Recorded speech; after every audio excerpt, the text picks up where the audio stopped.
उत्पत्ति अध्याय 11। मनुष्य की भाषा में गड़बड़ी पड़ने का वर्णन। सारी पृथ्वी पर एक ही भाषा और एक ही बोली थी। उस समय लोग पूरब की ओर चलते चलते शिनार देश में एक मैदान पाकर उसमें बस गए। तब वे आपस में कहने लगे, आओ हम ईंटें बना बना के भली भांति आग में पकाएं। और उन्होंने पत्थर के स्थान पर ईंट से और चूने के स्थान पर मिट्टी के गारे से काम लिया। फिर उन्होंने कहा, आओ हम एक नगर और एक गुम्मट बना लें जिसकी चोटी आकाश से बातें करे।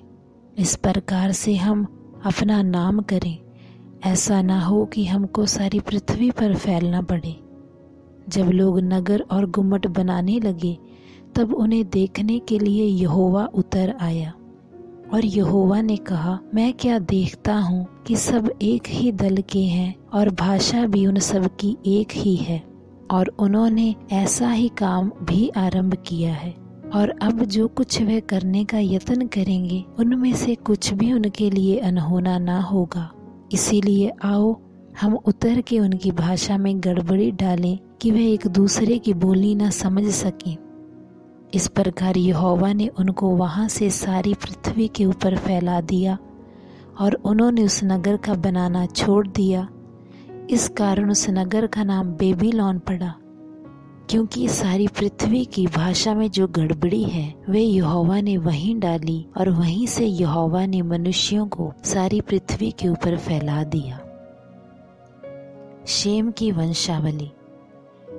शेम की वंशावली ये है, जल प्रलय के 2 वर्ष पश्चात जब शेम 100 वर्ष का हुआ तब उससे अर्पक्षद का जन्म हुआ। और अर्पक्षद के जन्म के पश्चात शेम 500 वर्ष जीवित रहा और उसके और भी बेटे बेटियां उत्पन्न हुई। जब अर्पक्षद 35 वर्ष का हुआ तब उससे शेलह का जन्म हुआ। और शेलह के जन्म के पश्चात अर्पक्षद 403 वर्ष और जीवित रहा और उसके और भी बेटे बेटियां उत्पन्न हुई।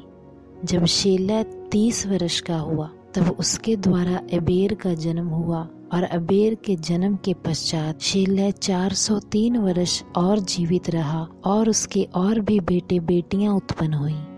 जब एबेर 34 वर्ष का हुआ तब उसके द्वारा पेलेग का जन्म हुआ। और पेलेग के पश्चात एबेर 430 वर्ष और जीवित रहा और उसके और भी बेटे बेटियां उत्पन्न हुई। जब पेलेग 30 वर्ष का हुआ तब उसके द्वारा रू का जन्म हुआ। और रू के जन्म के पश्चात पेलेग 209 वर्ष और जीवित रहा और उसके और भी बेटे बेटियां उत्पन्न हुई। जब रू 32 वर्ष का हुआ तब उसके द्वारा सरूग का जन्म हुआ। और सरूग के जन्म के पश्चात रू 207 वर्ष और जीवित रहा और उसके और भी बेटे बेटियां उत्पन्न हुई। जब सरूग 30 वर्ष का हुआ तब उसके द्वारा नाहोर का जन्म हुआ। और नाहोर के जन्म के पश्चात सरूग 200 वर्ष और जीवित रहा और उसके और भी बेटे बेटियां उत्पन्न हुई। जब नाहोर 29 वर्ष का हुआ तब उसके द्वारा तेरह का जन्म हुआ। तेरह के जन्म के पश्चात नाहोर 129 वर्ष और जीवित रहा और उसके और भी बेटे बेटियां उत्पन्न हुई। जब तक तेरह 70 वर्ष का हुआ तब तक उसके द्वारा अब्राम और नाहोर और हारान उत्पन्न हुए। तेरह की वंशावली। तेरह की वंशावली ये है, तेरह से अब्राम, नाहोर और हारान का जन्म हुआ। और हारान से लूत का जन्म हुआ। हारान अपने पिता के सामने ही कसदियों के उर नामक नगर में जो उसकी जन्म भूमि थी मर गया। अब्राम और नाहोर दोनों ने विवाह किया। अब्राम की पत्नी का नाम सारे और नाहोर की पत्नी का नाम मिल्का था। ये उस हारान की बेटी थी जो मिल्का और यिस्का दोनों का पिता था। सारे तो बांझ थी, उसके संतान ना हुई। तेरह अपने पुत्र अब्राम और अपने पोते लूत जो हारान का पुत्र था और अपनी बहू सारे जो उसके पुत्र अब्राम की पत्नी थी, इन सबों को लेकर कसदियों के उर नगर से निकल कनान देश जाने को चला, पर हारान नामक देश में पहुंचकर वहीं रहने लगा।